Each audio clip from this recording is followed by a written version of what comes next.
What is up, everybody? Welcome back to another episode of It's Called Football, the Premier League podcast for Vendetta Sports Media, hosted by, as always, by me, Jerry Walker, alongside Will Scott. And before we hop into this weekend's action that has just surpassed us, Will, how are you doing at the moment? Good. I won a $25 Starbucks gift card today, so I'm feeling pretty good about myself. Hey, what did you do to win that? Oh, I just went to some recruiter meeting and I got a little slip with a number and I got an email last night being like, "Hey, you won $25." So Hey, might as well. I don't drink Starbucks, but I was going to say that probably gets you one coffee at Starbucks now. Yeah, I mean, I don't know how much I'm going to get out from that, but it's pretty nice. Hey, still won something. So, but your other team, we'll start with that. As much as there was Premier League action this weekend, Man United was taking on Newcastle in the EFL Cup final. And unfortunately, Man U won 2-0. No, kidding.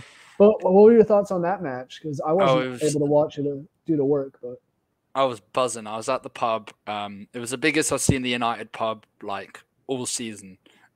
Maybe apart from the what was it? I think it was the Arsenal game was the only time I've seen it comparable. It was wild. I was absolutely buzzing. Great atmosphere.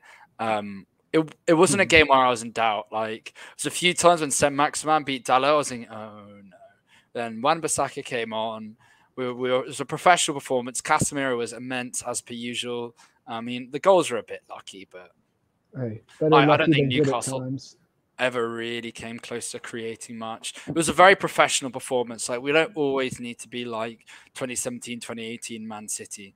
We can sometimes, slow the pace of the game, win with our quality, and I'm really happy that we can do that. It felt like that was a sort of win we'd never get under Ollie. It was relaxed, it was easy. I was able to enjoy myself. Really weird to think about, like even last year or 2 years ago. And yeah, first silverware in 6 years. I've dealt with a lot. It's been a long road. Worst experience of my life has to be Europa League final 2021. Surrounded by everyone who wanted, they'd never watched a fucking game of fucking Villarreal. Was Villarreal? Was it Villarreal or Valencia? Well, either or, some Spanish team. It was Villarreal, I believe. It was Villarreal. Oh, right. And none of those fuckers had ever watched Villarreal in their life, but they were suddenly Villarreal's biggest fans. Yep. And when David De Gea fucked up that penalty, there's some unfortunate photos from that night. It was really. Oh, there are indeed. But I mean, he didn't have to do too much, as you said. I would say in this Newcastle match. There was one good save, I remember, but that was it. I will say though, on the other side, originally you expect Newcastle to have Nick Pope in, but he got a stupid red card against Liverpool last week and had to miss out. Then of course Newcastle's second string goalkeeper, I can't pronounce his name exactly. Dubravka, something like that. He's cup tied because he played on loan with Man United during the EFL Cup earlier in the stage. So that brings up Loris Karius. Last time I think we saw him was the Champions League final against Real Madrid, where he let up 2 howlers after being concussed, I guess. Yeah. So I would say he had a pretty solid match from what I've seen. Yeah, 8 I think saves, that second goal maybe he probably should have done a bit better for. I guess it deflects wildly, but he didn't really. I don't know. Maybe he could have done a bit better. But yeah, I don't think he was tested too much. He had like a few saves to make, and he made them. But they were all saves you'd expect a Premier League keeper to make. Absolutely. So yeah, he was fine. He didn't have any howlers, so I'm glad. I'm glad we didn't win because Karras fucked it up. Because I would have felt terrible for the man. No, you wouldn't. Tiny bit. A little bit. He's still a Liverpool player, still former Liverpool. Yeah, Scouse bastard. Yeah, exactly. But no, otherwise, I mean, do you think this is kind of the start of a turnaround for Man U in terms 100%. Of trophies coming in? Because it's a mentality shift. You can see the way Ten Hag speaks about it. It's like, Ollie was like, yeah, it's good if we get up there, get to the final, that's good progress. He's like, whatever, job's not done. Mm-hmm. It's nice to get this. Boys are going back to training. There's no fucking around with him. He's got such a clear vision. He's got such ambition and belief in himself and the team that they can get there. And I love that. It's not like the old days where it would be like, oh mate, we were nearly about in the title race. We were a few points off at like game week 10 or whatever. We could have pushed City, and we'd be happy with that for the season. We're at the point where we're challenging for real titles. We can go to Barcelona and feel confident about like being able to play against them, and we did. Thursday we really that second half we played them off the park. we're back. Yeah. That's I'm feeling really good about it. And I will say it helps that Marcus Rashford is looking like one of the best players in the world at the moment. Scored yet another goal. I don't know how many straight matches it is, but it seems like every single time I see a Man U highlight, it's Rashford scoring one way or another. Yeah, it was like I think it was very questionable whether he was going to get the goal. I think he did get awarded the goal in the Carabao Cup final. And I'm delighted for him. It was a very scruffy goal, but he got his goal. Yeah, he's looking fantastic. Casemiro has been fantastic. Our centre backs have been world class. Lisandro Martinez, that man. We've got some great contribution from Bruno. It still feels sometimes the team's made of spare parts. Ten Hag still needs to get a few more players in, but we're on our way. I think maybe a new right back. I don't think Dalot and Wan-Bissaka have been solid. Wan-Bissaka's been good, but he's too limited. There's like something there's still a few pieces we need, but we're on our way. Yeah, I agree. Especially if you get this Qatari money in, and I know you're not exactly a fan of that and don't want that, but if they were to get that money, it would be insane what they can go and get, because you already have all the money in the world you need, have the history. We're getting that extra couple million here and there for a player will be a game changer. Yeah. And I can see Man U ending up winning, like kind of doing what Man City did at the moment, and currently just dominate everything, but have more success in Europe and elsewhere. We'll have to see. We've got with the way prices are rising and with players and stuff, we'll have to see who we can go out and get. Yeah, absolutely. But I back Ten Hag. Knowing him, he's going to want to drop 80 million on Edson Alvarez or Jurriën Timber. But so, we'll have to see who we end up going and getting. But I feel confident. If we get a centre mid, a right back, a striker, I'd feel confident going into next season. Yeah, absolutely. But that's it for the Cup. We'll hop into some Premier League action. Were there any matches? We'll start on, I guess the Friday one was Fulham versus Wolves, 1-1. Good goal from Fulham in that one. Very similar to their goal today. That's Mano guy. What's Mano Solomon, I think his name. Yeah. He scored the exact same goal against Leeds today. Exactly. Yep. He's a baller. Well, it's good for Wolves. They're showing that honestly they're not a relegation side, I don't think they should be, but they're getting dragged back in. You can't. I know Fulham's up in 6th, but this was a little bit just in terms of quality. Since Lopetegui's come out, I think they're too good. Lamina's too good. Mateus Cunha's too good. They've got too many good players. They really look like a good side. I think they'll be fine. That was a really good point for them. Yeah, I agree. I do think they'll be kind of that 6th or 7th team from the bottom and find a way to stay up relatively comfortably down the stretch. The one that I was surprised about, though, on the Saturday was Fulham or West Ham 4, Nottingham Forest 0. Because we've been talking about how good Forest has looked since they made all their signings and how they're kind of starting to get that upward trend, whereas West Ham has been struggling and look like they're going to be back in the relegation. But yeah, definitely. Yeah. I think away from home, I'm just looking back at it now, like they beat Leeds at home. They drew at City at home. They beat Leicester at home. But away, they got smacked up by Fulham. They got smacked up by West Ham. Like away from home, they struggle a lot more. I think they had an issue. The minute Shelvey came off as well, that he was sort of the glue that was holding it all together.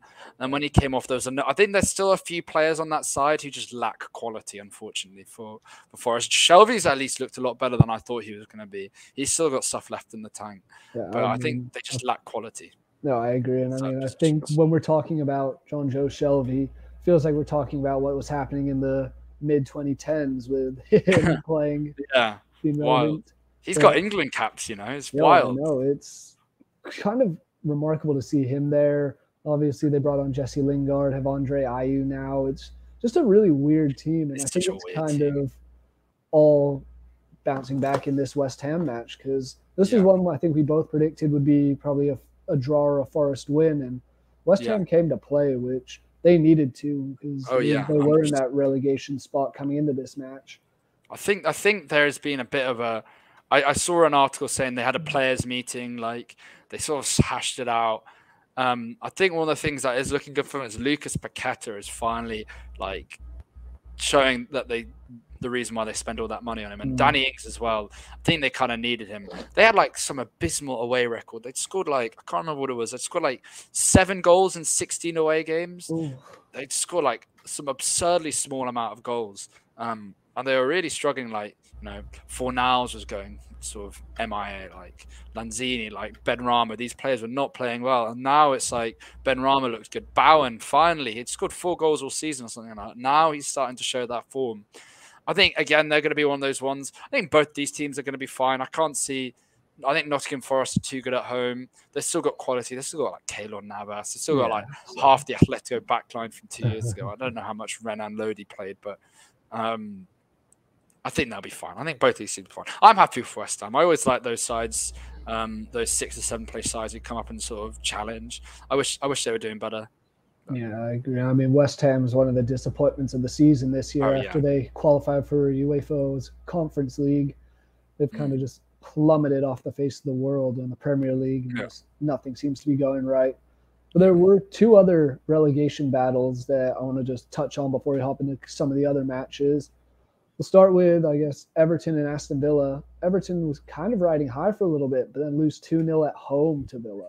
And at home is where they made the big difference last season. It was those home points. I mean, we saw it early on again this month when they beat Arsenal 1-0 at home, but this was a bad loss. It just feels like Everton, like, unless they're scoring from a goal, corner or a set piece, without DCL on the pitch, where are they scoring? Like, I think, from what I understand, Everton, I can't claim to have watched this game. I will be honest. But I had a look at some of the highlights afterwards, and so I read some of the what happened. I think the sense was that Everton got into good spots. They played well. Their midfield and defense is like good enough to keep them up. It's just whether they can keep DCL fit, because Neil Maupay scored 1 goal in 17 starts. That man is not good enough to lead the line for a side that wants to stay in the Premier League. He's just not good enough. Ellis Sims scored 7 goals in the Championship last season. Like, these players aren't good enough. And DCL, again, he's out for the Arsenal game tomorrow. He needs to stay fit, otherwise Everton are screwed. They can't, like, James Tarkowski's going to be the leading goal scorer if they keep going like this, because they're just going to get the odd ball from the corner, and that's it. Like, I feel bad for Dyche, because he has to, like, a lot of his system is like get it to the big fucker, like the Chris Wood types. But like, if your Chris Wood can't stay on the pitch, then what are you going to do? Yeah. And I mean, looking at their Premier League stats this season, their leading goal scorer is Anthony Gordon, who no longer plays with them. And he had 3 goals. Damari Gray also has 3. But after that, McNeil's the only other player who has multiple goals in the league this year. And that's with 2. Yeah. They played a 4-5-1 against Villa this weekend. You're not going to score like that unless you're really countering well, which Everton, I would say, isn't that good of a counter-attacking team. So I think they might be in serious trouble now, and part of that's just hopefulness, but I think they're still good enough to grind out results against these bad sides, against the Forests of the world or the Southamptons of the world. I think they can still grind these results out, especially at home. I know they've got a few home fixtures against bottom side. I think Dyche is good enough. They've got good enough base. They've got like a base of like good defenders and good centre mids, and they can grab the goal from the set piece. Like, if DCL comes back, they can stick it on his head. But it's just they just need someone who can put the ball in the back of the net. I was disappointed. I mean, it was a great result for Villa. They weren't at the 100%, but like, Unai Emery's like really, it's the same at Wolves. He's really transformed them. So I'm happy for them in that regard. It's never an easy game to play Dyche team away from home. So I'm happy for them. Yeah, I will say, though, looking at their fixture, they do have to play 7 of the top 8 teams as it stands right now down the stretch. So Everton do. Yeah, the only one they don't have to play is Liverpool, who's 7th, but they play everyone else around there from 8th up. What was that? They play it for. Oh no, Everton do have that. I was thinking of someone else. Yeah. I think that what they've got Bournemouth at home on the last day of the season, which is going to be a massive fixture, and they've got Forest away. They need to win both those games. I would even throw in that Wolves match, which is second to last match of the season. I think they'll struggle in that game, though. I think these Leicester games and Wolves games look easier than they do. They're both away from home, and they're both teams that are. I was going to say Leicester on the up. They had a shocking result today, so I don't know about that. But anyway, something we might touch on in a bit. Yeah, we'll hop into the other one in the relegation battle. 2 teams that were in the relegation zone coming into this weekend's matches: Leeds, Southampton. If you told me Junior Firpo was going to be the hero and get the goal, I would have probably bet every single penny I had that you'd be wrong. But sure enough, somehow the ball fell to him. He poked it through and just lucky goal. But this was very much needed. Humongous. Huge. And I mean, it was Javi Garcia. We finally have a manager. His first match in charge after not even really having spent any time with the team. So I thought that would be a big win. But then we go and get beat 2-0 by Fulham in the Cup today. All focus is on the league. And this Southampton match, hopefully it starts a bit of a trend. But I rate Garcia. I don't know. It's Gracia. How do you pronounce his name? I know it's Garcia. Oh, it is Gracia. Yeah. Yeah, Gracia. I've never seen that. I'm gonna call him Gracia for the time being, anyway. Yeah. I think he's a good manager. I mean, he did well with that Watford side. I think he got a bit unlucky getting sacked so quickly into the season. That Watford ownership is a fucking nightmare. Oh, absolutely. I mean, he took him to the FA Cup final. Yeah. Sure, they were battered 6-0 by City, but they made it. He's good. I think he's one. Like, given your struggles to get a manager, I think ending up with him was good. I think that was. He's pragmatic, but he's not going to play like Dyche ball. You've got the players to play something a bit more expansive than Dyche ball. You just need a striker who's consistent. That's what it feels like your problem is to me. Oh, who do you think that's going to be? I'm not bought in on this Jorginho Rutter, who we just signed in January from Hoffenheim. I just think he's too unproven and all that. Bamford's great at times, but he's great with the press going forward, but it's not consistent enough. The one who I'm just waiting to come back is Rodrigo, but I don't know when he'll be. Because he's the one who can score goals at least. At least he's looked like he can this year. But out injured. When's he back? I saw something like March. Was he back March, April time? Yeah, I think he's out for a couple more weeks. Jeez, that's rough. Hopefully we'll be back for that Bournemouth game. Looking again, that Bournemouth game is going to be huge. And that Forest game at home. Oh, yeah. He was on February 2nd. He was ruled out for 2 months. Okay. So he'll probably be back early April. Okay. Early mid. But no, Bournemouth is big. Wolves away. Forest at home is a big one as well. Yeah, I think that's a must-win game.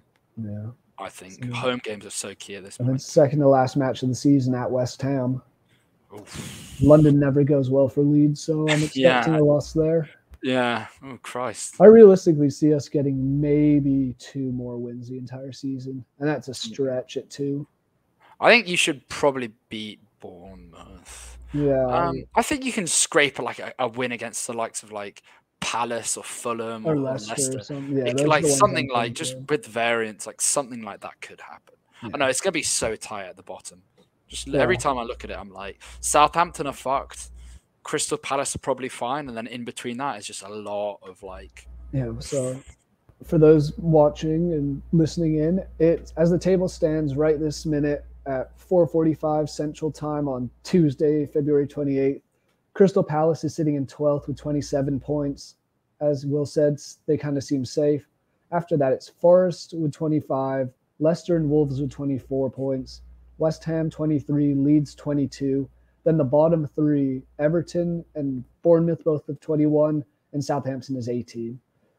I think we're pretty convinced Southampton will be going down. Who joins them, do you think, as of this very moment? Because, I mean, that's a 3-point difference between 19th and 14th. Yeah, I'm pretty certain Southampton are gone. They can't score a goal without James Ward-Prowse like whipping it in from a free kick. I didn't watch the Leeds game, but from what I understand, they were pretty woeful. I reckon, as much as I like some of their signings, I reckon Bournemouth probably go down as well.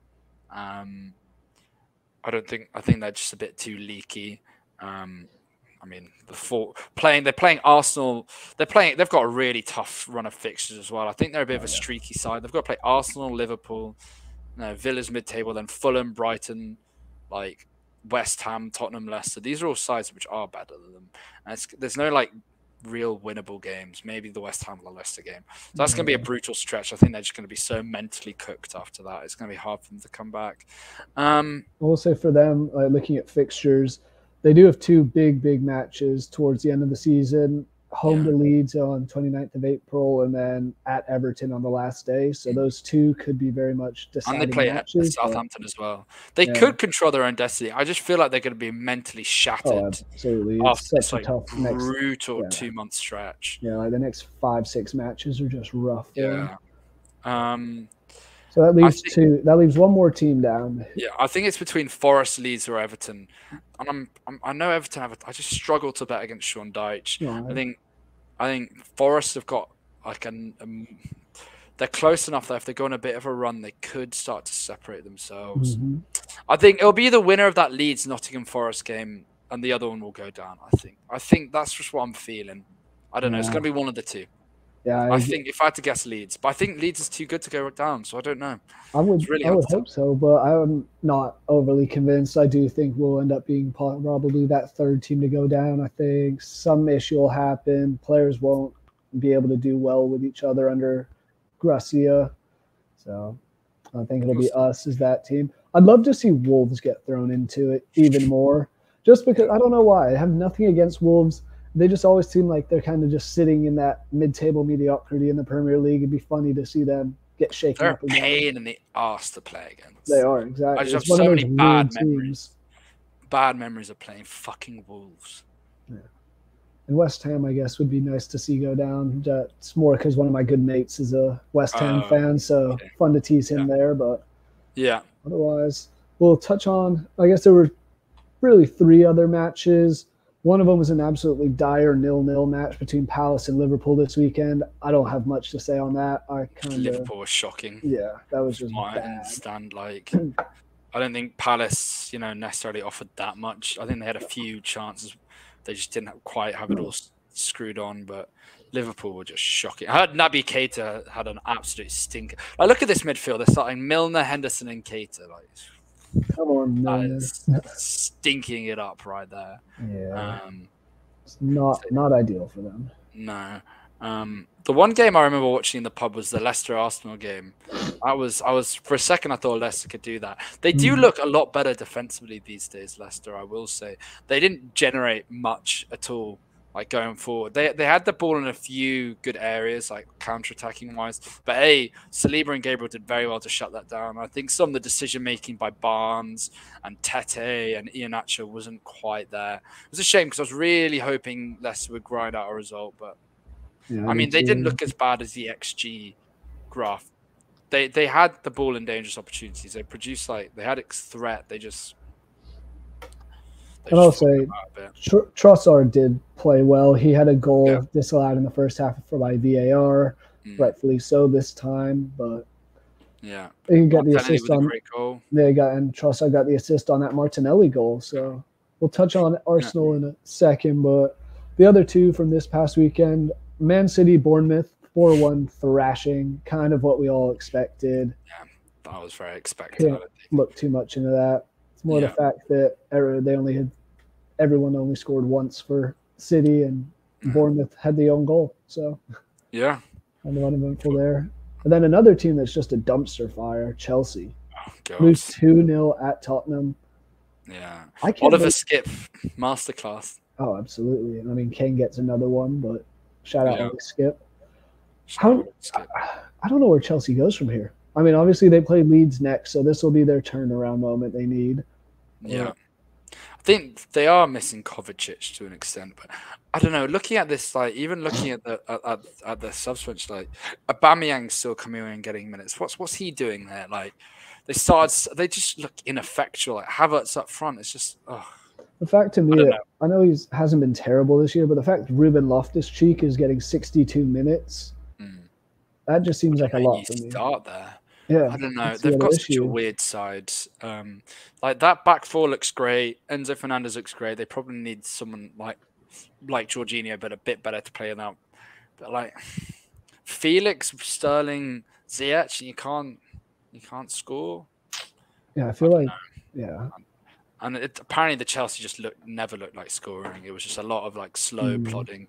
And that's the thing with Potter's, under Potter's Brighton as well. I think obviously Potter's Brighton underperformed their XG a lot, but a lot of that was because the chances were a lot quick, cutbacks and stuff like that. They weren't these unbelievable chances. They were pressured. You needed to have composure to them. So I guess I read that because I was curious. Potter really underperformed his XG at Brighton and Chelsea, but De Zerbi was completely fine at Brighton. And that's the one explanation I've seen. I'm not sure how true that is, but it's like goes some way to believe that. I don't know. They're too slow and plodding and patient. There's just no urgency at times. I don't know. I feel bad for him because I think some of the players are playing. I think the players have kind of checked out. They're still getting paid, sitting in 10th. They're not going to go down. They're not going to really go much further up. So why, I guess in their opinion, why do they need to try so much? And Potter will just take the brunt of it, which is unfair at times considering everything. But they did spend 400 million in January and haven't won since, I believe. So, and there was obviously that disaster at the VAR. I saw a pretty good explanation that the reason why he gave him a red card was that so he could check it on the VAR machine. Because you can't check a yellow card, but you can check a red card. So he wanted to have a look at it, which was a good idea. I think maybe they need to be a bit more adaptable on what they can look at, but I didn't have an issue with that. Apparently, it just looked really stupid in live. Yeah, but so no, not a good result for Chelsea. Good result for Tottenham though. They're moved up to 4th place. Such a weird side, Tottenham. Oh yeah, they are. You can never tell if they're good or not. No, I know, and they're 4 points clear of Newcastle. But then you look at Newcastle's played 2 less matches, so yeah. I'm They've not won 4 of the last 5. Tottenham come very much in weird spurts, and right now they're in one of their hot streaks. So maybe it'll be enough to open that gap between 4th and 5th. I do, for some reason, have a feeling Newcastle will find a way to steal that 4th spot, unless Liverpool comes out of nowhere. But Newcastle have been pretty bad form. God, I just saw they have 11 draws. Jesus Christ! What Newcastle. Yeah, 11 draws. God, Sean Dyche's wet dream. Yeah, they almost have as many draws as they do wins and losses combined. Yeah. They have 12 other matches that weren't draws. So I see why they bought Anthony Gordon, to be honest. God, this looks stale. Yeah, I mean, 35 goals. Yeah, that's nothing.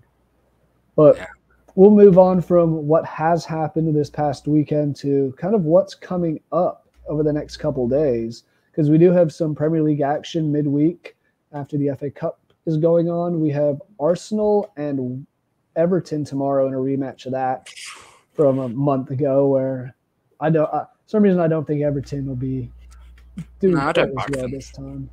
I think it'll be pretty ugly. Yeah. Otherwise, the other one is Liverpool against Wolves. This one, we've seen this match played about feels like a dozen times in the last month. So we'll see how this one goes. But so far, it's been Wolves got the last laugh, winning 3-0 in the league. But before that, they drew once in the FA Cup, and then Liverpool won 1-0 to advance in the replay. So yeah, it's at Anfield. I guess, I don't know. I never want to bet on Liverpool now. It feels like they've had 2 good results in the past month. One against a pretty poor Everton side without DCL at home at Anfield, where the fans are really up for it. And a game I guess they did score twice before Pope got sent off. I guess they've still got explosiveness with Nunes and Gakpo, and we saw that at the start of that Real Madrid game. But they just mentally collapse on themselves, and their centre-backs look off the pace. They're really missing Konate. Obviously, their centre-mids are off the pace completely. Feels like they just don't have the legs or to sustain these long-term performances. So I don't know. Again, I don't think Wolves are going to necessarily be too much of a challenge at home. I could probably see another 0-0 or a 1-1 happening. I don't know. I can't imagine the Wolves are going to be. I think Matthias Cunha's out, which is a pretty big loss for them, given the way they want to play with their fluidity and interchanges. I don't know, especially with the derby on the weekend, Liverpool United. I think they're going to be resting some players. I don't know. I can't see this being a high explosive game. No, I can see this very much being one of those 2-2 draws or 1-1. I just have a feeling Liverpool might be looking ahead to Man U at the weekend, and they have Champions League as well the following week. Yeah. So, and Wolves are a good defensive side. They're good out of possession. They're not going to make it easy for Liverpool. And there's always a chance of the break. They might start Adama Traore again. I'm not sure how well Traore fits into the system that Lopetegui wants to play, but you could always scare the shit out of Trent. There's always that chance as well. So yeah, that's not not a great situation for Wolves. But I mean, I just saw one stat relating to that Arsenal Everton match. Everton have only scored 6 goals away from Goodison Park this season. Yeah. Give Ty's just me, going to play for the give me a 0-0. shot. Yeah, give me a 1-0 Arsenal win in this one. Because, I like would you said, love. Honestly, I think it honestly wouldn't be a bad bet to throw like £2 on a draw. Just yeah, Everton no, play super negative. I think wind up. The thing is with Mope, he might not have much footballing ability, but he's very good at winding players up, shithousery. especially Arsenal players. He winds them up so much. So get some of his nonsense. I remember the last time at Goodison Park when they played Arsenal. He was really winding them up. It might be harder with Arsenal's home crowd egging them on and stuff like that, but like some scrappy fouls, some like silly tackles, like It's just poke and pull, and I'm yeah, sure someone of like Zinchenko might do something stupid, or you can yeah, maybe get Xhaka or yeah. Get just Shaq, yeah, get just one of do them. enough to get some sort of reaction, and who knows, maybe they get a red card and suddenly it's 11 versus 10, and I still think it'll probably be like a 3-0 Arsenal, but I can dream. I'd yeah, love them to we can hope. flop. We can hope for the chaos, which we usually do on this show. So Yeah, otherwise, apart from that, it's kind of not been much news recently. We are going to do a second episode this week, kind of previewing the rest of the matches over Saturday and Sunday. Meanwhile, we'll also recap tomorrow's 2 matches of Arsenal Everton and Liverpool Wolves. Also, some good FA Cup stuff going on, which we don't really have the time to talk about, but I know. Leicester lost 2-1 to Blackburn. Yeah, I guess Unbelievably funny. we can cover that one. For those who don't know, Leicester played Blackburn today. Blackburn, one of the first teams to win the Premier League, or one of the earlier teams to win it, and they are now in the Championship. And I guess they're 4th, so they're trying to fight their way up. But beat Leicester 2-1 at Leicester, and they kind of dominated that from what I saw. It was 2-0 before Iheanacho got a late third goal.